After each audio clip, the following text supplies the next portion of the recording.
Bonjour et bienvenue chers internautes, c'est vraiment plaisir vraiment et vous nous suivez partout à travers le continent où nous sommes vous nous suivez partout à travers le monde et cette émission Bolingara Mingi art dans le sang et pas tu es un artiste et comédien, tu es un musicien, tu es un artiste et plasticien, tu es un peu tu es belé oyo œuvre dans le monde art et chaîne Bolingara Mingi Émergence One TV, je rappelle encore. Abonnez-vous massivement, et une émission d'Abisso et le Luna un grand artiste en Bokanabiso et tout Luka qui est vraiment qui passe pour la parce qu'il a trop pris, trop occupé na tournage à tout moment sur na bengi non j'ai un tournage na mais le vraiment le Seigneur nous a fait grâce à Kutana et tous yeux en pleine scène vraiment alors tous qui n'a choisi il fallait kaka tout vendre tout patienter tout là et l'artiste en question c'est Papa Liwa. Bonjour Papa Liwa. Bonjour Papa Nangai, mignon garçon, mundo oyo, américain baza nango posa. En tout cas merci. Kombo na posa na kili susu. Arnold Mido, na chaîne Nabiso Emergence One TV. Merci ndenge boye ko yambangai et puis beaucoup chengai na place ya musala. En tout cas, il a réussi vraiment que nous avons vraiment collaboré la évolution. Il y a des artistes Nabino. Merci na Emergence One TV. Et là, on a aussi des fans de Papa Liwa partout dans le monde. Vous s'abonner massivement. Dès que ça les sengo nabiso, botalaka ba biloko nabiso, ba vidéo nabiso, ba théâtre, ba gag, ba émission nabiso, vous s'abonner na Emergence One TV. Vous s'abonner massivement. En tout cas, merci. Oui, merci. C'est un grand plaisir pour moi d'écouter un artiste mais Papa Liwa, qu'est-ce qui ne va pas? Au commis rare, au commis difficile, même pour nous on a des monsieur comme c'est tout un problème. Et ça n'y est juste. Mido ezali musala. Balobi muto akosala ta kolia te. Et comment na makomi ya Nzambe. Balobi kotalela pe muto ezali pasi. Lelo yo nakoya epai na yo. Lelo kopesa ngai, lobi kuna obana kobaye ngai. C'est que comme même na téléphone, on a oyamba sur téléphone te pas un dérangement eleki. Na place na sengate, lokola Nzamba pesinga musala oyo. Yango wana naza kosala yango chaque fois, chaque temps. Naza toujours na ba tournage, ndo kutinga plein tournage o ezali ba gag na ngai, na salaka na ba chaîne o ba senga ngai musala, ba gag ba film donc presque na tourna na semaine donc presque chaque la semaine 3 ou 4 fois. Vous avez vraiment sollicité quoi? Sollicité na ba chaîne YouTube oyo à chaque film à sa komanga. Au moins qu'il a voyagé. Au moins qu'il a na santé permet traiter. Mais tant on a en bonne santé toujours film assez que bandi ya katu donc et des zonzing et ya sinar que na biso awa donc vraiment j'étais là. Donc le lo ça la quand ndenge lo Papa Liwa le grand artiste en Boka Oyo. Là où tu as eu mon chambre, tali, ou à bien à Mutatika, la mon cata chambre, là autant que plafond. Tu t'es dit quoi exactement? Tant on a vendu à Tokanisa, Katozong, Sakama Kanis Nabiso. Autant de ce que Wouti, Nesiko Komi, le Lolo Baganini. Merci Seigneur Jésus-Christ de Nazareth. Merci à mon Dieu de m'avoir donné ce talent, ce don qu'il n'a pas donné aux autres. Parce que tout ça na biso tout ça na biso c'est ça mais mutu na particularité na ye azana kiye na ye alors ngonga pinzambe na lo bakanzambe merci apesanga kinga lelo et faire remarquer nga na monde lelo soki obeti na poto bengi mutu beti lisolo Papa Liwa en tout cas bako biso to yebi mona mbali wana un grand bosseur. Donc merci na lo bakana nzambe et merci na président Caleb to bana bienvenue. Merci aussi na bandeko nga sinar ke ndenge ba yambaka nga donc ngai lelo yo na atana za suna sinar ke mais je ne peux pas parler ma ya groupe sinar que na ko lo ba pe ni ma ya président Caleb parce que c'est mon papa yé mutu ala kisinga na mukili alobi le monde je vous présente Papa Liwa. Donc c'est grâce à lui lelo pe na eu confiance ya batu mususu. Ti lelo za la kana sinar franchement non. Vous avez un Sinark. Ça des groupes non déjà. Nazana Sinark depuis 2020 parce que nous avons 10 ans à Sinark. Depuis quand on est au Canada, vous avez un Sinark. On a comment YouTube kaka. Parce que l'artiste est par exemple, vous font même sur côté YouTube. Donc, ils ont qui va pour la raison n'angamoko. Et pour la raison de mon personnel. Raison n'angamoko personnel. yango te kotina ngala na TV na loba président Kaleboy groupe Sinar boy te c'est mon Sinar c'est mon groupe bablo bongo ndesque ça sous propriété lingi bablo bongo te so le bébé na président na yo so bébé kabiso so bébé na président na yo c'est entre yo na président na yo alors que on le kana TV au lukache au sali réputation à président au luko critiquer président non c'est moi ça la baise autrement Bolanda qui au luka baise mais là on boka boloko mo luka baise non. C'est pas gentil. Tu as besoin AOP Mata, tu as besoin de théâtre congolais qui est de Liboso. Alors, il y a bon temps mais un peu pour améliorer, tout changer. Et Papa Liwa, toujours continuer na yo. Et premier tableau, il y a Papa Liwa dans le groupe Sinak. Ou bien que non, Papa Liwa tableau dans Liboso en Goyo. Mais émotion les avec une nini. Vous avez ko banga, tous avec ici na yo. Après aussi, c'est un sentiment avec une nini. Bon, en fait. Ngai d'abord namona keloko gravité eloko nzamba salanga grâce à moi namona keloko traité parce que avant Sinar na tournaki déjà donc d'abord ko banga wana nazalaki na moté nazalaki toujours na motivation na sala musala batu bandi manga ndeta mona silisi musala nanga batu bandi mingai président diminga batu tu bandi minga et puis public pe et yambinga pe bien je me suis dit waouh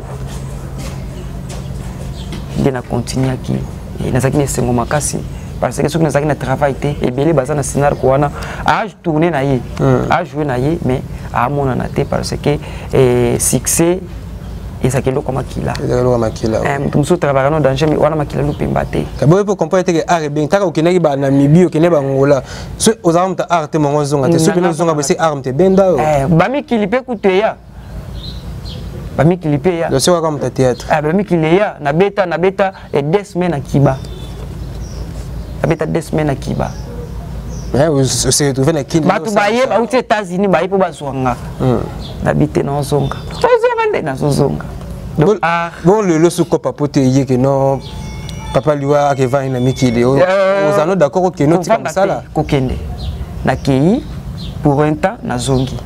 Non, on comme à cheval Europe, Afrique, Europe. Ok. Mais là, on est bon marandé art. Tu bangas quand des mingas, on est bon marandé art.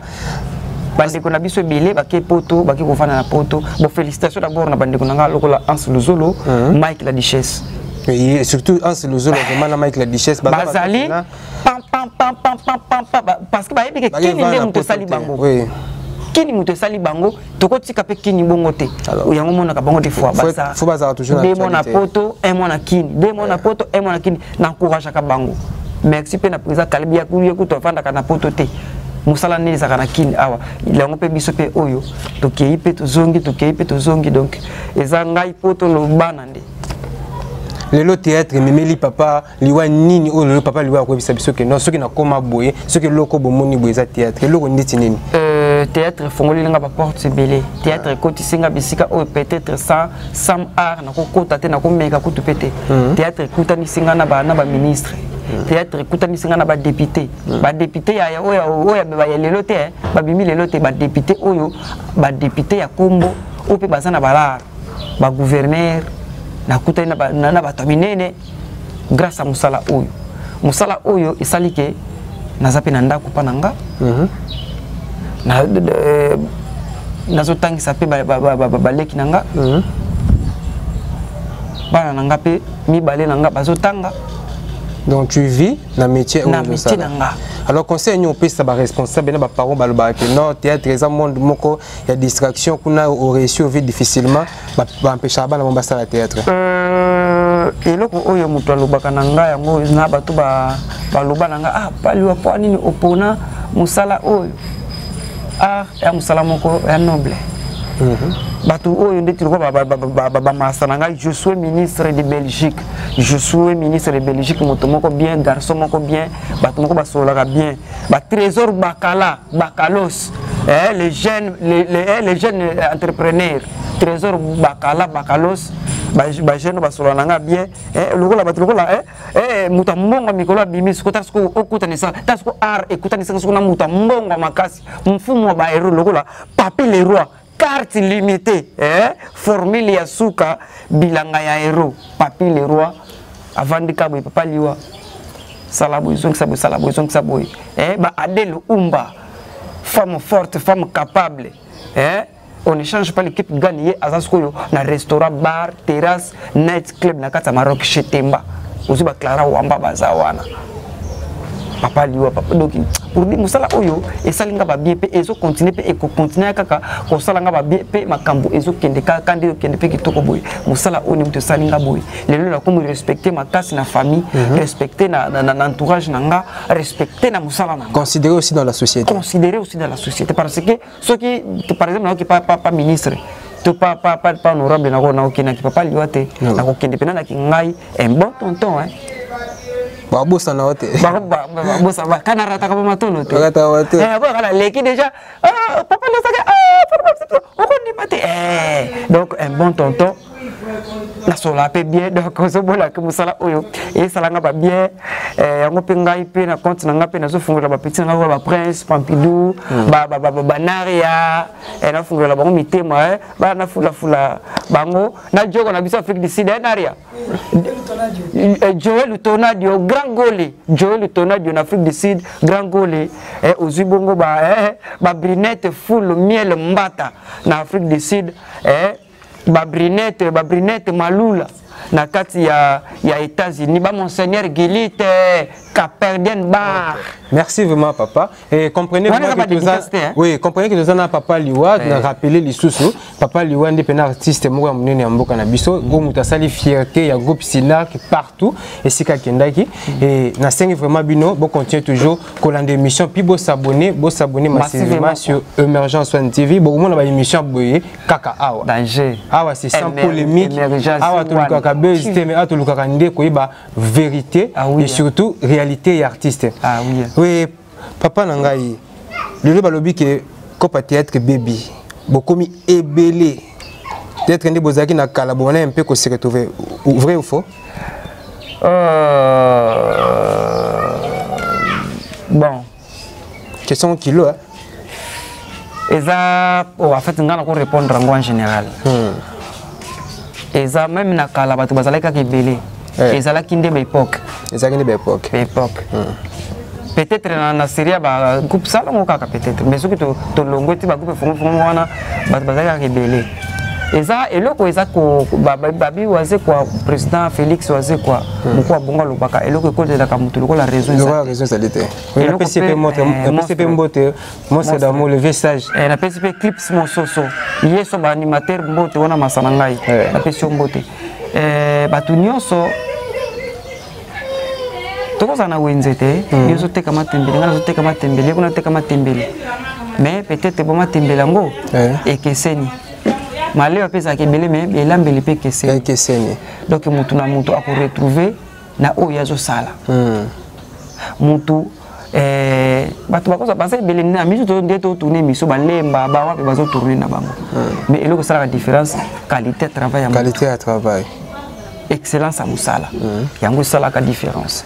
Donc pour nous, baby musala pensate mais il y a d'autres gens aussi qui sami les sous bato ba yesi kapé musuba comme baby sapé ba dit ba système komi muto ayi musala pona musala te mais ayene po azo mwasi apoto azo mobali apoto wane comme na point wana to comme vraiment na point wana et papa Liwa ça a toujours moi plaisir ya ko sola kana bino ba artiste parce que to linga un peu to yeba papa Liwa aux un parcours, on est au bêtiment moment d'histoire, on a une histoire bien, au yébi monde art bien, avant au comme artiste, ou surtout comme on lit canaba TV, aux aïeux peut coûter la art.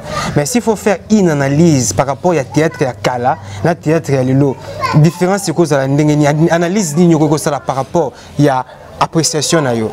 Bon, on a une colobani, théâtre et à Kala, et ça qui vraiment tant aux autres la théâtre, aux hommes on a une éducation. Au moins la éducation, le théâtre et bandé sili ou attirer les leçons. Mais les lois de théâtre mingi comme n'ango kaka, cause qui ça, bah insanité na kati, bah n'importe quoi. Est-ce que bah insanité on a pour que artiste mingi beaucoup koya au vent dans l'insanité. C'est comme si l'inspiration on a bino ya à la insanité. Ngapena kukondane pe batapoto ya eza na batapoto mususu balingana bango baba yeso ki vidéo ya insanité azu ya télécharger pe apandi yango pe asa la promotion ya mabeti mais bato ba sala musala peut-être bien atali peut-être à sepeli nango mais aboyi kozwa pour peut-être ma eloko ba lobeli na kati aza ko se retrouver na kati na mabe moko ba lobeli na kati on est petit toli peut-être aza ko se retrouver na kati bato ba lobeli fort nzoka eza pona ko édifier yo peut-être au changer bato lelo yo et comme ka théâtre bongo moi boye mais et pas na ngai du moins soko tali bagag na ngai bato ba ko sekame na suka bazui leçon même na film na ngai bato toute tendance ya nini ezali to na drame to za na amour to za na rire to za na nyoso za na kati ezala kaka te que non muto atali kaka sekine kaka mi arrêter ne loko donc message ezali passé eza passé te je me lelo peut-être comme moi et ba groupe ya kotanga to bactéria kotanga bazana ba écriture bien loko la babiso o donc voilà donc yo prépare avant babelo on a bien pena avant au lancement yo moko non sensible au sensible babelo on a parce que ngamo kona za papa moi na ngali boso déjà a coller déjà et mi balepe azo kola déjà donc quand bana bazotala et que bayoki papa sali ko moko salité c'est pas bien et ce qu'on aurait nazana bandeko nazana baboti nazana famille nazana bami et puis bato batala kabiso ce sont des responsables donc jamais na kosa lelo ko moko n'importe ya kosa le kaka pour kaka nazui l'art na tina poche na sel ko kota le kaka je ne peux pas le faire mais papa Liwa mais zana bandeko ba artiste mususu mondeko na niveau ya Europe ko tindele mbongo sele bagay mona komi ko binisa ye usata sele ba tableau ndambo musa silicité komi ya kolanda na ko benga na ba téléphone bandeko misu bazo za assurer mais misu bazo za assurer te juste c'est quoi eza eloko wana na zolo bango bato abongo baza ko yebelo ko bazo salate et puis bazo bebisela pe bato mususu nzela parce que crédibilité na miko beba crédibilité ko mo beba ya ngona na bisaka ba client na ngai nzamba salinga grâce nazala ndenge nazala ngai d'abord musala na ngai to ndeto sololi ndenge to sala musala na sali musala na remettre ba produit na yo nga na yo sila ni peut-être bon to continuer sous biloko mususu te pas to sala je travaille comme ça donc je suis comme ça pour que na be bisa crédibilité na ngate parce que na habité na nzela na yo le nous marché pas na yo na ko zo pe sur marché musu na sima na yo pe yo kaka opanzinga sango keno en tout cas pe ça ya sala pe na zo kango na sali liyo ba film to gag na sali ki pesa nga donc c'est comme ça ce que sali pe mabe on peut ko tambola ka bongo tika amela ngambongo la réputation be mbala moko réputation e ko bonga pe ce que sali malamu ndenge nga na sala ka musala nga malamu réputation na ngai eso kende kaka malamu merci vraiment to ko mo chité to ko mbela presque na suka émission et papa Liwa eza lo mo na bosani oto na nzambela ngai papa Liwa lo so ibaka nga YouTube lo na moni ba artiste ba lela ceux qui veulent pas quand YouTube nzamba ko fungola forme mususu afunga Twitter parce que les bosses là qui ba DVD ta DVD ici non oui je sais avant ils avaient ba DVD ba mais lelo YouTube fungoli pesi ba ouverture belé ceux qui ba kangi YouTube kasi yelo ko moko pe yepi su wana suko zo futa kuto bien ko le ka YouTube kala te to sopa na su wana mo na YouTube ko zanga ba client. Ah bon. Vous comprenez que c'est un artiste amoureux, papa Liwa donc hier, attends besoin d'un plateau faut bosser. Je profite aussi l'occasion pour remercier Carlos José et surtout Sandra Mbabou na niveau à Londres na bosanité master ngai moko Aristote Missim, je sais que oza na mabele la République démocratique du Congo et tout à l'heure là il faut tout moi on a déjà na ebike masolo ezala kitoko et na bosanité Michael Bassansa na pesi vraiment un grand remerciement na Junior Kappa et puis ingénieur Didos. Oui, papa Liwa. Oui. Entre bino artistes, est-ce que vous l'ingana vraiment? Pour nanga, to lingana je crois au kutingana na ba eyenga ba mimika bongo ba marija na kutunga bongo lobby. Abi bo sa ba click na bino sous ozika cop bengani ka entre na bino. Nga na na click te na bengi saka tout le monde. Bactère tout balika kapananga. Yo am ta partie prité. Na za na ta partie prité. Il y a Charlie Videlo ayebi, ba pakaloui, ba maswako, ba mama kalunga, ba moseka, ba mukwata, ba yamayo, ba yamode. Ba to belé tout le monde là. Na tukuna kana bango na biloko nanga. Ka rappel continuité. Même pas. Soko bengi bango, tuni bango ba oyebiso aza parmi ba jeunes ou ba solola ka kitoko makasi. Donc ngana sa bongo na lingaka nzela na ngizala polele ya Charlie sur la bengi na tournage ya Charlie tournage za lobby erni 8h akomelanga 7h30 asa déjà la commis déjà c'est bon to bandi musala encore ya Charlie d'un jour comme basangona qui vient dans la série à rapper ponctuel. Voilà, donc c'est ça. Il y a une bouille, il y a un niveau ponctualité. Donc, tu ngai na saka problème na mutute. Dis-moi que bato la problème na nga mais en tout cas na yebito ko zo nga problème na e banana ndeni parce que to na vanda kana masangate. Parce que ce que vous avez dans le sanga, il y a qui kotonge ko zangate. Mais nga na saka na masangate. To sisi musala mwana. Wendana. OK na ndako na yo. Oui, merci vraiment. Merci vraiment à la réponse. Je sens vraiment qu'il y a un artiste. Oui, papa Liwa, hier, sûrement, vous avez une vision, vous avez un projet, un jour, mais par rapport à ce que vous avez vous sentez vraiment que non changement peut progresser. Ah oui. Donc, non sentir parce que tu as senti na outil place à bien.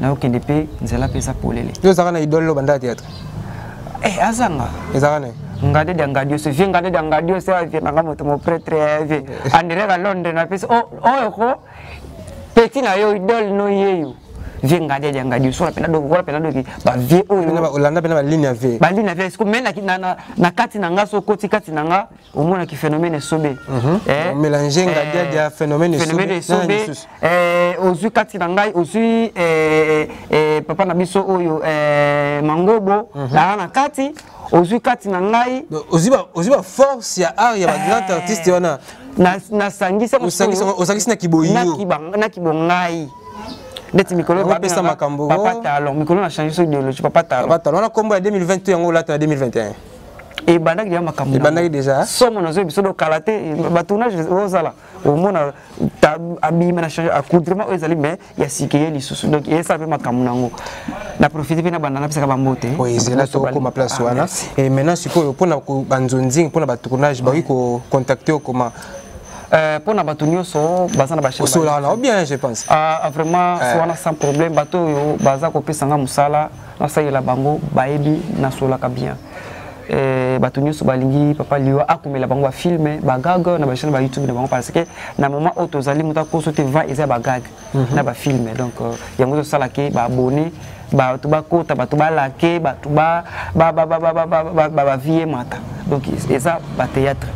Alors muto azana posa papa Liwa asalele musala numéro ya WhatsApp nanga komelanga na WhatsApp nangai na plus 243 89 164 OK 99 31 OK plus 243 89 164 99 31 okomelinga na WhatsApp tokosolola tokodévelopper na saleli musala voilà quoi. Mais papa Liwa ya kosolola na eza tellement belé parce que ndena yaki awa na tambo na ba question na mutu mais na tali par rapport à temps ce qui était dans nos sopani c'est non ça des heures du temps.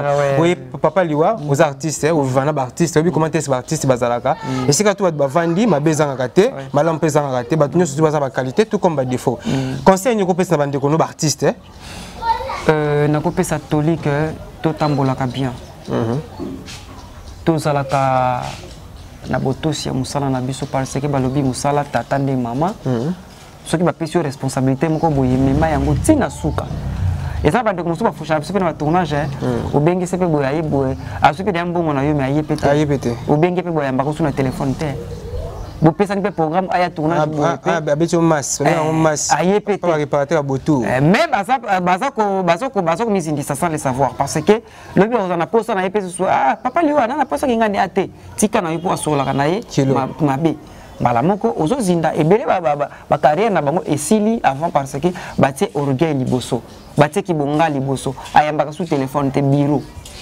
ebomaka donc batika ba système wana ba pesa musala valeur ba pesa musala respect et comme bango susu musika pe liboso makasi koleka. Merci vraiment et profitez aussi un peu pour ça remercier ma batnayo pour ça moi. J'en profite de remercier bato yo baza ko soutenir papa Liwa de partout dans le monde na bandi bongo na musika na Maroc na Rabat na pesi mbongo na pesi mbote bongo na bilanga ya héros Papi le roi carte limitée formule ya suka Papi le roi carte limitée formule ya suka bilanga ya héros mfumu ya héros na pesio bambote ebele pembeni na yo namoni ba petite sœur na yo Adèle Umba, femme forte, femme capable. On ne change pas l'équipe qui gagne. Moutou Azana a fondé le club naïe, restaurant bar, Nakata Maroc, chez Temba. Adèle Umba, femme forte, femme capable. La douce, Clara Wamba, Bambou Teblipa Bozali. Josué, ministre de Belgique, premier ministre de Belgique, Josué, garçon moko bien, garçon noble à Solakabi, Bambou Tebele. Trésor Bakala. Bakalos, trésor bakala, bakalos. Motomoko bien, garçon moko swag, baso laka bien. Bambote belé, payo zali. La pespe mbote na mwasa kitoko. Merci Pamela Matunda. Merci Pamela Matunda. Bambote belé, payo zali. Et na bosa ni pete na pesi mbote na Bekam. Bambote belé. Et puis na Afrique du Sud, na pespe mbote bongo na Diogo na biso. Joël le tonnadio grand goal na carte Afrique du Sud Bambote belé na carte Afrique du Sud kaka wana na pesimbote na Brinette mbata full miel Bambote belé na États-Unis na pesimbote na Brinette malula Bambote belé na yo et puis na bosani pété et na carte Espagne et pardon na carte ya Bundesliga na pesimbote bongo na Julia Bisala Zala Bitaba, Bambote Belé, Dorian Feza J3, na Pession Mbote, ma grande sœur propre, na Katia Paris, Francine Samantha, la maman de Joyce, a montré à Paris. Ok, merci vraiment, papa. Merci vraiment. Et merci, tout comme une émission, na émission, na Bissolilo, na papa na Liwa. Et ça qui vraiment plaisir, ma casse au sol, et je profite aussi, na remercier accueil à maman na Bisso, na Ria Bokoto, Bayambi Bisso Pena Kitoko, Bayambi Bisso Pena Kitoko. Bayambi Bisso vraiment qui toque et ça bien. Na apprécié vraiment un grand merci na Didos image, Didos le grand cordon, Didos vraiment makambo quoi. Et na profité na pesa les sous mbote na Aristote Missimi bon séjour à Kinshasa et na bosanité maître Loboko, maître Fabrice Loboko ceinture noire déjà tout sito lati et bientôt là tout font ça dojo donc bana kin bana Congo mobimba boza déjà ko CP là na profité sous na pesa ba remerciement makasi na base émergence soit TV aux États-Unis et simba mi pa ya autorité morale Hervé Lupanadio, un grand merci à toi et surtout na merdi sa bona maman Bénédicte Mbaye bangonde pena bazo sala une équipe aux sala force émergence TV na niveau ya États-Unis musala kitoko tout sentir vraiment que ba abonné na niveau États-Unis baza ko mata bon continuer toujours à soutenir vraiment Master Nabino, frère Nabino et puis Ndeko Nabino, Arnaud Mido, Monsieur Sapis, vous avez toujours un pour la Emergence One TV. Na niveau à Londres, base de Emergence One TV, Simbamina Carlos José et puis Sandrine Mbabou, Bino Penande, base vraiment ya Emergence One TV. Na niveau à France, que tu boza Talebele, Namoni Aristote Missimi, Jean-Cy Foyo, Namoni Sandra et Namoni pardon Francine Dombe et puis Candy Chama, Namoni Nani Soussou. Donc vous êtes tellement ébélé en Afrique du Sud. Kaiser qui m'a tout dit et puis bah Massagnon surtout au bazar na Turquie au balinga émergence TV surtout balinga ngai monsieur Sapis on continue toujours au célébrer musala avec l'énergie nion surtout ya suka o nazali na parce que naza déterminé pour nous servir bino alors merci Nabino Bolanda biso to zaki na papa Liwa to soli to zimu ba détail belé papa si ba conseil pour na artiste to mais qui un peu ko améliorer musala to kolisa musala na biso. Ça a été un réel plaisir pour moi. Alors, on se retrouve pour la prochaine numéro.